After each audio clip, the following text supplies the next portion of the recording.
যুক্তরাষ্ট্রে উড়োজাহাজ সামরিক হেলিকপ্টার সংঘর্ষে 18 মরদেহ উদ্ধার।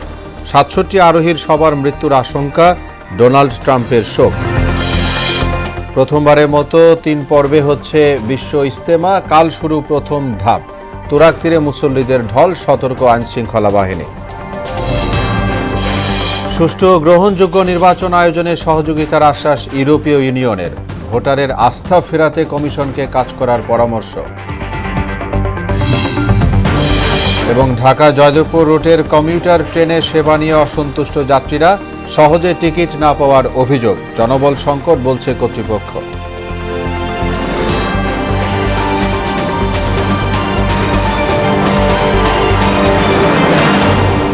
আসসালামু আলাইকুম। আমন্ত্রণ মোহনা সংবাদে এতক্ষণ শুনছিলেন শিরোনাম। আপনাদের সঙ্গে আছি মোহাম্মদ ওয়ালিউল্লাহ। এবার বিস্তারিত। যুক্তরাষ্ট্রের রাজধানী ওয়াশিংটন ডিসিতে উড়োজাহাজের সঙ্গে সামরিক হেলিকপ্টারের সংঘর্ষে 18 জনের মরদেহ উদ্ধার করা হয়েছে। বিমানে থাকা 64 আরোহীর সবাই মারা যেতে পারে বলে আশঙ্কা করা হচ্ছে। মর্মান্তিক দুর্ঘটনায় শোক জানিয়েছেন মার্কিন প্রেসিডেন্ট ডোনাল্ড ট্রাম্প। বিস্তারিত ইশতিয়াক হোসেনের ডেস্ক রিপোর্টে। স্থানীয় সময় বুধবার রাতে রিগান ওয়াশিংটন জাতীয় বিমানবন্দরের কাছে আমেরিকান এয়ারলাইন্সের একটি আঞ্চলিক যাত্রীবাহী বিমানের সঙ্গে সেনাবাহিনীর একটি ব্ল্যাক হক হেলিকপ্টার সংঘর্ষ হয়। 4 পাইলট ও ক্রু সহ 64 আরোহী নিয়ে পিএসএ আমেরিকান এয়ারলাইন্সের যাত্রীবাহী ফ্লাইটটি কানসাসের উইচিটা বিমানবন্দর ছেড়ে আসে। রিগান বিমানবন্দরের কাছাকাছি আসার পর মধ্যাকাশে মুখোমুখি সংঘর্ষে ব্ল্যাক হক হেলিকপ্টার ও উড়োজাহাজটি দ্বিখণ্ডিত হয়ে পোটোম্যাক নদীতে পড়ে যায়। একাধিক অনুসন্ধান সংস্থা ও উদ্ধার অভিযানে অংশ নিয়ে প্রথম দফায় 18টি মরদেহ উদ্ধার করা হয়। ব্ল্যাক হক হেলিকপ্টারটিতে 3 জন মার্কিন সেনাসৈন্য ছিলেন বলে জানা গেছে। সৈন্যদের অবস্থা এখনও অজানা, তবে হেলিকপ্টারে কোনো সিনিয়র কর্মকর্তা ছিলেন না। সামরিক হেলিকপ্টারটি প্রশিক্ষণ কাজে নিয়োজিত ছিল। দুর্ঘটনার পর দ্রুততার সঙ্গে উদ্ধার অভিযান শুরু করায় সংশ্লিষ্টদের ধন্যবাদ এবং নিহতদের পরিবারকে সমবেদনা জানিয়েছেন মার্কিন president Donald Trump. Ishtiaq Hossain, Mohona সংবাদ। কাল থেকে শুরু হচ্ছে বিশ্ব ইজতেমার 58তম আয়োজন। এরই মধ্যে আসতে শুরু করেছেন মুসল্লিরা। শুক্রবার ফজর নামাজের পর আম বয়ানের মধ্য দিয়ে শুরু হবে মাওলানা জুবায়ের অনুসারীদের পর্ব। এবার ইজতেমা 2 পর্বে অনুষ্ঠিত হলেও প্রথমটি হবে 2 ধাপে। আর মাওলানা সাদ অনুসারীদের তত্ত্বাবধানে ইজতেমা হবে 14 থেকে 16 ফেব্রুয়ারি। ইজতেমার নিরাপত্তায় সতর্ক অবস্থানে আছে আইনশৃঙ্খলা রক্ষাকারী বাহিনীর সদস্যরা। 2 ভাগ হয়ে গেছে, 2 দফা আছে সুরাই নিজামের।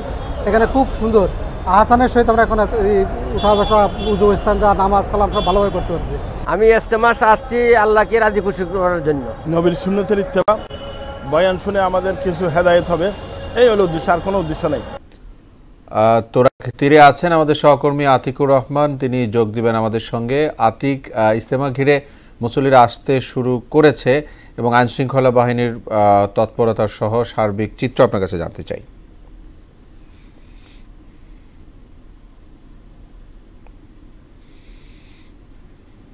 বলছিলেন শুক্রবার ফজরের নামাজের পর আম্বয়ানের মধ্য দিয়ে কিন্তু এবারের তাবলিগ জামাত আয়োজিত 58তম বিশ্ব ইজতেমার প্রথম পর্ব শুরু হতে যাচ্ছে। তো যদিও আগামীকাল ফজরের নামাজের পর মূল আনুষ্ঠানিকতা শুরু হবে, আমি যদি আপনাদেরকে একটু দেখাই, ইতিমধ্যেই কিন্তু টঙ্গীর তুরাগ তীর কিন্তু কানায় কানায় পূর্ণ হয়ে গিয়েছে, এমনটাই দাবি করছেন ইজতেমার আয়োজক কমিটির পক্ষ থেকে। তারা আমাদেরকে যেমনটা জানিয়েছেন যে এই পর্বে কিন্তু এই 64টি জেলা থেকে কিন্তু 2 ভাগে মুসল্লিরা ইজতেমায় অংশগ্রহণ করবে।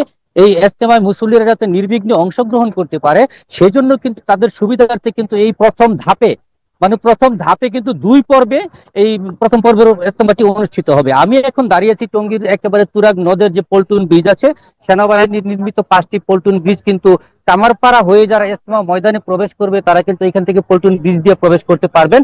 তো সার্বিক নিরাপত্তার দিকে যদি আমি আপনাদেরকে একটু বলে রাখি যে গাজীপুর মহানগর পুলিশ, জেলা পুলিশ এবং আইনশৃঙ্খলা বাহিনীর সমন্বয়ে কিন্তু প্রায় 6000-এর অধিক পুলিশ সদস্য দিয়ে, আইনশৃঙ্খলা বাহিনীর সদস্য দিয়ে কিন্তু এই নিরাপত্তার চাদরে ঢেকে দেওয়া হয়েছে এই টঙ্গীর ইজতেমা ময়দানকে। তো আমি কথা বলেছিলাম কিছুক্ষণ আগে টঙ্গীর উপ পুলিশ কমিশনার অপরাধ নাসির উদ্দিনের সাথে। তিনি আমাকে যেমনটা জানিয়েছেন এই ইজতেমায় যোগ দিতে কিন্তু ইতিমধ্যেই এই দুপুর 12:30 পর্যন্ত এই 700 প্রায় 750-র কাছাকাছি বিদেশি মুসল্লি কিন্তু ইজতেমা ময়দানে এসে অবস্থান নিয়েছেন। তো সার্বিক পরিস্থিতি জানার জন্য আমি কিছু ইজতেমায় আগত মুসল্লিদের সাথে কথা বলেছিলাম।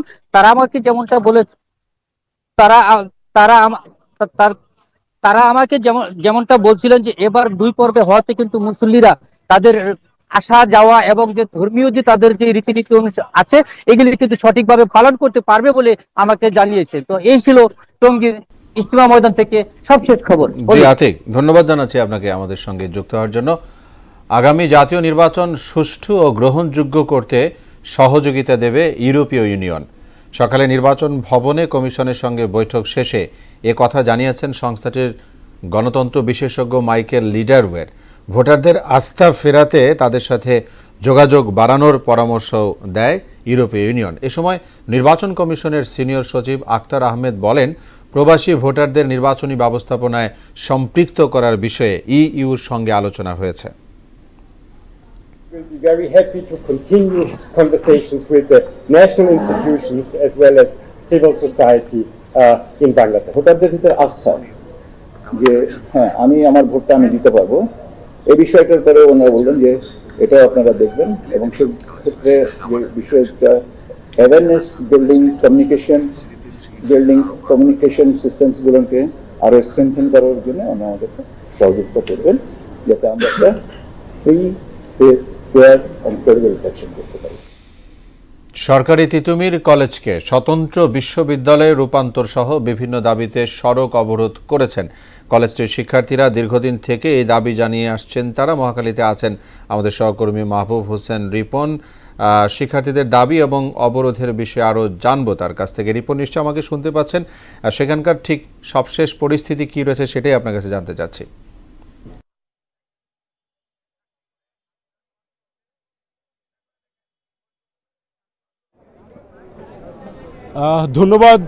ধন্যবাদ অলি। আমি এই মুহূর্তে সরকারি তিতুমির কলেজ ক্যাম্পাসের সামনে অবস্থান করছি। আপনি জানেন যে গতকাল সন্ধ্যা থেকে তারা কিন্তু অনশনে বসেছে সরকারি তিতুমির কলেজের শিক্ষার্থীরা, যারা সরকারি তিতুমির কলেজকে বিশ্ববিদ্যালয় হিসাবে দেখতে চায়। এবং গতকাল সারা রাত তারা কিন্তু ক্যাম্পাস প্রাঙ্গণে আমরণ অনশন পালন করেছে এবং আজকে সকালবেলা তারা যখন ক্যাম্পাস প্রাঙ্গণে আমরণ অনশনে কার্যক্রম করছিল তখন কিন্তু কলেজ প্রশাসন তাদেরকে সেই জায়গা থেকে উঠিয়ে দেয় এবং তারপর থেকে কিন্তু পরিস্থিতি অনেক বেশি ঘোলাটে হতে শুরু করে। এবং আমরা দেখেছি যে তার পরবর্তীতে তারা কিন্তু সড়ক অবরোধ করেছে এবং সড়ক অবরোধ করে তাদের যে দাবি সে দাবিটি, এবং ঠিক সড়কের মাঝখানে কিন্তু তারা আজকে 7 জন শিক্ষার্থী যারা আমরণ অনশন করছে। এবং এই আন্দোলনে আমাদের সাথে রয়েছেন উপদেষ্টা নায়েক নূর। আমরা তার কাছ থেকে এই আন্দোলনের সর্বশেষ সম্পর্কে জানতে চাই। নূর, আপনারা কবে থেকে শুরু করেছেন এবং আজকে এই পরিস্থিতি কিভাবে তৈরি হলো? আমরা অনশন কর্মসূচি গতকাল বিকাল 5টা থেকে শুরু করছি। তবে আমাদের যারা অনশনে বসছিল ওরা 3rd ইয়ারের শিক্ষার্থী, ওদের পরীক্ষা ছিল 12টা থেকে। তো 12টা থেকে পরীক্ষা হল থেকে বের হয়েই ওরা যে এখানে বসছে। তার মানে ওদের আরও বেশি, আরও 3-4 ঘন্টা বেশি, ওদের এই পর্যন্ত ওদের প্রায় 25 থেকে 26 ঘন্টা হয়ে গেছে ওরা অনশনে আছে। তো আমরা আমাদের জনদুর্ভোগ এড়ানোর জন্য আমরা অনশনটা করছি আমাদের ক্যাম্পাস গেটের মূল ফটকের মধ্যেই। আমরা রাস্তায় আসি নাই। আমরা যখন ভিতরে ছিলাম আমাদের শিক্ষকরা তাদের শিক্ষার্থীরা যে অনশনে বসছে ন্যূনতম সহানুভূতি দেখায় নাই। রাত 3টা বাজে আমাদের অধ্যক্ষ একবার কল দিছে তখন আমরা বলছি ম্যাম আমাদের এই দাবিগুলো দেখেন। উনি বলছে এগুলো সব যৌক্তিক, তোমরা যে দাবিগুলো তুলছো এগুলো যৌক্তিক। আমরা বলছি ম্যাম এই যৌক্তিক শব্দটা আপনি প্রতিবারই বলেন, যৌক্তিক বলেন, কিন্তু আমাদের পাশে দাঁড়ান না। আমাদের কথাগুলো কেন উপর মহলে আমরা পাঠাতে পারি না? আপনারা কেন আমাদের?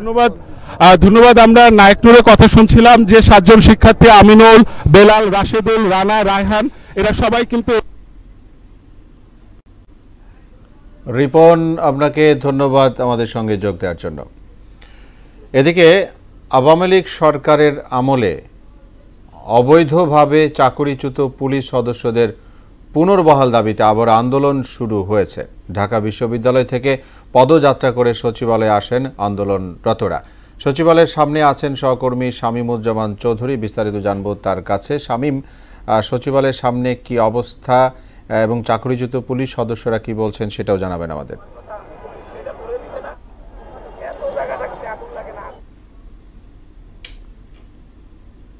সচিবালয়ের সামনে প্রবেশের যে সড়কটি রয়েছে এই সড়কটি কিন্তু ইতিমধ্যে এক পাশ বন্ধ রাখা হয়েছে এবং এক পাশ খোলা রাখা হয়েছে।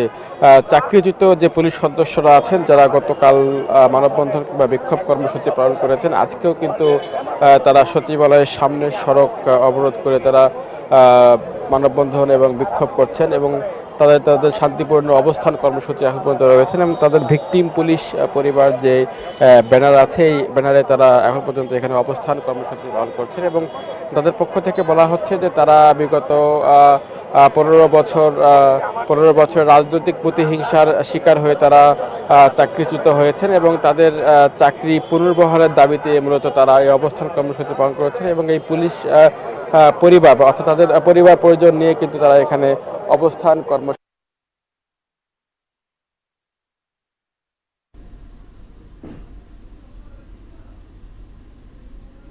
চাকরি হারিয়েছেন এবং তাদের যে চাকরি হারাবে এটি পুনর্বহাল করার জন্য অন্তর্বর্তী সরকারের তখন যে ছিল সরকার তিনি আশ্বাস দিয়েছে। আমি একটু কথা বলার চেষ্টা করবো যে আপনাদের মূলত এই অবস্থান কর্মসূচি আসলে কি নিয়ে আমাদের এই কর্মসূচিটা আসলে আমাদের সচিবালয়ের সামনে থেকে সহকর্মী শামীমুজ্জামান চৌধুরী যোগ দিয়েছিলেন আমাদের সঙ্গে। ঢাকা জয়দেবপুর রুটে নতুন কমিউটার ট্রেনের সুফল পেলেও সেবার মান নিয়ে অসন্তুষ্ট যাত্রীরা। এর মধ্যে যাত্রা বিলম্বিত ও সহজে টিকিট না পাওয়ার অভিযোগই বড়। অভিযোগ স্বীকার করে জনবল সংকটে পূর্ণ সেবা দিতে সমস্যা হচ্ছে বলে জানান Dhaka railway station master. Turag ও জয়দেবপুর কমিউটার রেল সেবা নিয়ে ওবায়দুল হক মারুফের প্রতিবেদন। গত 15 ডিসেম্বর থেকে ঢাকা জয়দেবপুর রুটে চলাচলকারী 4 জোড়া কমিউটার ট্রেন হচ্ছে তুরাগ কমিউটার 1, 2, 3, 4 এবং জয়দেবপুর কমিউটার 1, 2, 3, 4। চাকরিজীবীদের সুবিধার্থে এসব ট্রেন ঢাকা বিমানবন্দর, তেজগাঁও, বনানী, টঙ্গী ও ধীরাশ্রম স্টেশনে যাত্রা বিরতি করছে। এসব ট্রেন ঢাকা থেকে ছেড়ে যাচ্ছে ভোর 5টা ও 5টা 25 মিনিট আর জয়দেবপুর থেকে ছাড়ছে ভোর 6টা 30, 7টা 10, সকাল 11টা এবং দুপুর 12:30টা ও বিকাল 5টা 20 মিনিটে এবং রাত 9টা 45 মিনিটে। বিকেল 5টা 20 মিনিটের তুরাগ কমিউটারে অফিস শেষ করে ফেরা যাত্রীদের হুড়োহুড়ি। ছাড়ার সময় দেখা গেল ঢাকা জয়দেবপুরগামী যাত্রীতে কানায় কানায় পূর্ণ তুরাগ কমিউটার 3। যাত্রাপথে সুবিধা অসুবিধার কথা জানালেন যাত্রীরা। আর্মি ক্যান্টনমেন্টে এমনভাবে দাঁড়ায় মাঝে মধ্যে আধা ঘন্টা 1 ঘন্টা পার হয়ে যায়। ট্রেনে টিকিট কাটার যদি ব্যবস্থা থাকে তাহলে ওই যাত্রীগুলা টিকিট কেটে বৈধভাবে যেতে পারে। অফিস করি যাতায়াতের জন্য খুবই ভালো আমাদের। 6:30 ছাড়ার সময় কিন্তু এখন বাজে দেখেন 6:55 বাজে। ঈশ্বরকে অসংখ্য ধন্যবাদ যে আমাদের জন্য যারা আমরা চাকরিজীবী তাদের জন্য এত সুন্দর ব্যবস্থা করে দেওয়ার জন্য। বাসের থেকে যে ঝামেলাটা এটা অনেকটা কাটে উঠছে। যাতায়াতের সুবিধার্থে ট্রেন ছাড়ার সময় পুনর্নির্ধারণ ও টিকিট কাউন্টার বাড়ানো সহ বেশ কিছু বিষয়ে নজর দিতে কর্তৃপক্ষের দৃষ্টি আকর্ষণ করছেন যাত্রীরা। তুরাগ যদি এখানে স্টপেজ দিত তাহলে এরপরে আরেকটা ট্রেন দিলে বেস্ট হয়। যারা স্টুডেন্ট আর চাকরিজীবী তারাই মূলত এগুলো যাতায়াত করে, তো তাদের সাথে টাইম মেনটেন শিডিউলটা যদি মেনটেন করা হয় তাহলে মনে হয় আরও ভালো হয়। তো সবচেয়ে বেটার হতো যদি ওখান থেকে একটা ট্রেন 7টায় দিত আর একটা ট্রেন 8টায় দিত। তুরাগকে 6:30 থেকে 7:45টার মধ্যে ছাড়লে নিঃসন্দেহে ভালো। আর গাজীপুর কমিউটার যেটা দিছে এটা সকালের স্লট 8টায় দেওয়া উচিত। এদিকে নানা কারণে অনেক যাত্রী বাধ্য হয়ে টিকিট ছাড়াই ট্রেনে উঠলেও তা ম্যানেজ করে নিচ্ছেন টিটিই। যাত্রীদের জন্য বিশেষ করে মধ্যবিত্ত নিম্ন মধ্যবিত্ত যাত্রীদের জন্য অনেক ভালো হয়েছে। যাত্রী আরও বাড়বে এবং এটাকেই সবাই সাধারণ গ্রহণ করবে। কর্মজীবীদের সেবা দিতে পেরে নিজের সন্তুষ্টির কথা জানালেন ট্রেন চালক। জয়দেবপুর থেকে যে প্রচণ্ড যাত্রীর চাপ সেটাকে লাঘব করার জন্যই তো বাংলাদেশে এই উদ্যোগটা নিয়েছে এবং এটা নিঃসন্দেহে এটা একটা ভালো উদ্যোগ। যাত্রীদের অভিযোগ স্বীকার করে সমস্যা সমাধানের চেষ্টা চলছে বলে জানান ঢাকা রেলওয়ে স্টেশন মাস্টার। নিরাপত্তাকে নিশ্চিত করার জন্য যেহেতু নন ইন্টারলক পয়েন্ট এই জন্য কালীমন্ত্রে দেরি হচ্ছে, জনবলের সীমাবদ্ধতা আছে, আমাদের উপর যা যা দায়িত্ব আমরা ইনশাল্লাহ করে যাচ্ছি। আরও বেটার করা যায় কিনা আমাদের কর্তৃপক্ষের নির্দেশনা আছে, আমরা কাজ করে যাচ্ছি। ওবায়দুল হক মারুফ, মহানা সংবাদ, ঢাকা। বরগুনায় ঠিকাদারদের খামখেয়ালিতে 6 বছর ধরে বন্ধ রয়েছে 26টি গুরুত্বপূর্ণ সেতুর নির্মাণ কাজ। এতে ভোগান্তিতে পড়েছেন 6 উপজেলার কয়েক লাখ মানুষ। কাজ শেষ না করেও ঠিকাদাররা পুরো টাকা তুলে নিয়েছে বলেও অভিযোগ উঠেছে। এ নিয়ে এলজিডি কর্তৃপক্ষ কোনো সদুত্তর দিতে পারেনি। সাগর আকনের প্রতিবেদন, জানাচ্ছেন বুসরাত জাহান। 2020-21 অর্থ বছরে ট্যাংরাগিরি ইকো পার্কের প্রবেশপথে দক্ষিণা খালের ওপর সেতু নির্মাণের প্রকল্প হাতে নেয় এলজিইডি। সেতুর দুই পারের অর্ধেক কাজ শেষ হওয়ার পর মাঝখানে 24 মিটার দৈর্ঘ্যের স্প্যানটি বসানো হয়নি 2.5 বছরেও। সেতু নির্মাণ কাজ চলাকালীন যোগাযোগের জন্য বিকল্প ব্যবস্থা করার কথা থাকলেও কিছুই করেনি ঠিকাদারি প্রতিষ্ঠান। এতে দুর্ভোগ বেড়েছে যাতায়াতে। ব্রিজ থাকাকালীন একটা গাড়ি পারাপার করে ব্রিজের উপরে যাওয়া যেত, কিন্তু এখন যাওয়া যাচ্ছে না। নদীর অনেক স্রোতের কারণে খেওয়া পারাপারে অসুবিধা হচ্ছে। অতি তাড়াতাড়ি যদি ব্রিজটা করা যায় তাহলে এলাকার মানুষ উন্নতি হবে এবং পর্যটকেরা এসে ওই ভিতরে যেই যে দৃশ্যগুলো আছে ওগুলো দেখতে পারবে। এদিকে 2021-22 অর্থ বছরে খাগদন নদীতে সেতুর নির্মাণ কাজও বন্ধ। শুধু পিলার নির্মাণ শেষে কাজ বন্ধ করে দেয় ঠিকাদারি প্রতিষ্ঠান। এতে ভোগান্তিতে পড়েছেন গৌরীচন্না ও ফুলঝড়ি ইউনিয়নের হাজারো মানুষ। ব্রিজের উপর ওই যে পাইলিং দিয়েছে ওই পাইলিং দিয়ে চলাফেরা করে, কিন্তু পাইলিং এর অবস্থা বড় খারাপ। বর্ষার সময় দেখা যায় যে পা পিছলে অনেকের পায়ে ক্ষত হয়েছে, অনেক সমস্যা দেখা গিয়েছে। এছাড়াও বরগুনা সদরে 9টি, আমতলী উপজেলায় 7টি, বেতাগীতে 5টি এবং তালতলী, পাথরঘাটা ও বামনা উপজেলায় 1টি করে সেতু নির্মাণ কাজ শেষ না করেই পালিয়েছেন ঠিকাদাররা। একটা অ্যাম্বুলেন্স ধরতে গেলে খুব রিস্ক, পুলিশের গাড়ি ওই মাথা রেখে পুলিশ উপরে যায়। ঘটবাড়ি বাজারে আগুন লেগে বাজারটাই পুড়িয়ে গেছে, কিন্তু ফায়ার সার্ভিস যাইতে পারে না। এসব বিষয়ে ঠিকাদারদের সাথে যোগাযোগ করা হলেও অনেককে পাওয়া যায়নি। তবে একজন জানান উচ্চতা জটিলতার কথা। ব্রিজের নিচটা ভবিষ্যতে জাহাজ চলতে পারে, এই জন্য নেভিগেশন হাইট বাড়াইতে গেছে। নেভিগেশন হাইট বাড়াইতে গেলে তো ডিজাইন চেঞ্জ হয়ে যায়। মাঝখানে যে স্পন্ডা আছে ওই স্পন্ডা আমার সেনাবাহিনীরা তাই জাগাইবে, মানে ওটা একটা আর ব্রিজের মতো করবো একটা স্পন্ড, বুঝছেন? এটা সিদ্ধান্ত হয়েছে, আমরা শীঘ্রই কাজ করবো। অভিযোগ রয়েছে কাজ শেষ না করেই ঠিকাদাররা বেশিরভাগ বিল তুলে নিয়ে গেছে। তবে এ বিষয়ে কোনো সদ উত্তর দিতে পারেননি এলজিইডি। রিসেন্টলি আমি সকল ঠিকাদারকে চূড়ান্ত নোটিশ, এটাকে 18 দিনের নোটিশ বলে, সেই নোটিশ দিয়েছি। এতে করে তারা হয় কাজ শুরু করবে, আর যদি একান্ত তারা যদি আমরা শুরু করতে নাই পারি তাহলে আমরা বাতিলের দিকে চলে নতুন ঠিকাদার নিয়োগ করে কাজগুলো সমাপ্ত করব। এই 26টি সেতুর নির্মাণ ব্যয় ধরা হয় 84,89,78,770 টাকা। বুসরাত জাহান, মোহনা সংবাদ। এবার দেশের বাইরের খবর। সংবিধান স্থগিত করে সিরিয়ার সশস্ত্র গোষ্ঠী HTS এর প্রধান আহমেদ আল শারাকে অন্তর্বর্তী প্রেসিডেন্ট মনোনীত করা হয়েছে। এদিকে গাজায় যুদ্ধ বিরতির অংশ হিসেবে 3 ইসরায়েলি এবং 5 থাই জিম্মির বিনিময়ে 110 ফিলিস্তিনি কারাবন্দীকে মুক্তি দেওয়ার কথা রয়েছে ইসরায়েলের। বিস্তারিত ইশতিয়াক হোসেনের ডেস্ক রিপোর্টে।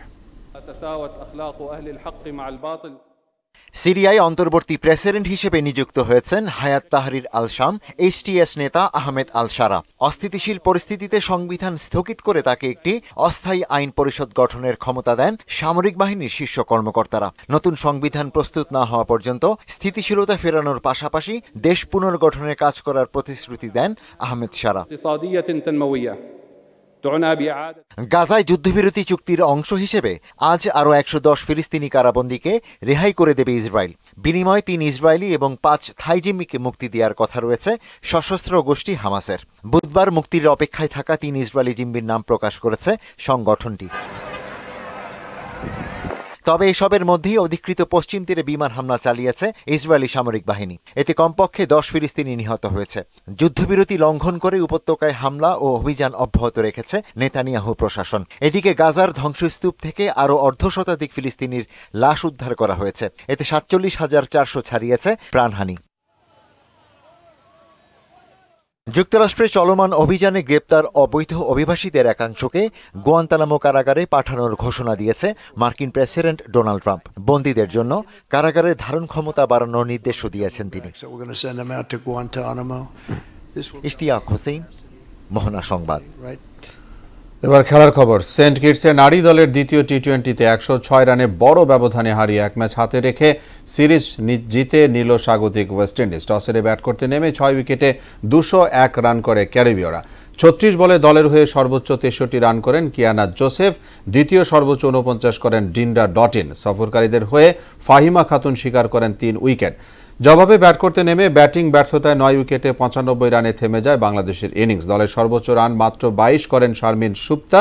ম্যাচ সেরা হন কিয়ানা জোসেফ। এই ছিল মোহনা সংবাদে। পরবর্তী সংবাদ বিকেল 5:30। এর আগে সংবাদ এক নজরে দেখবেন বেলা 3টায়। মোহনার সবশেষ খবর জানতে ভিজিট করুন www.mohana.tv। সংবাদ দেখতে পারেন ফেসবুক ও ইউটিউবেও। এতক্ষণ সঙ্গে থাকায় ধন্যবাদ সবাইকে।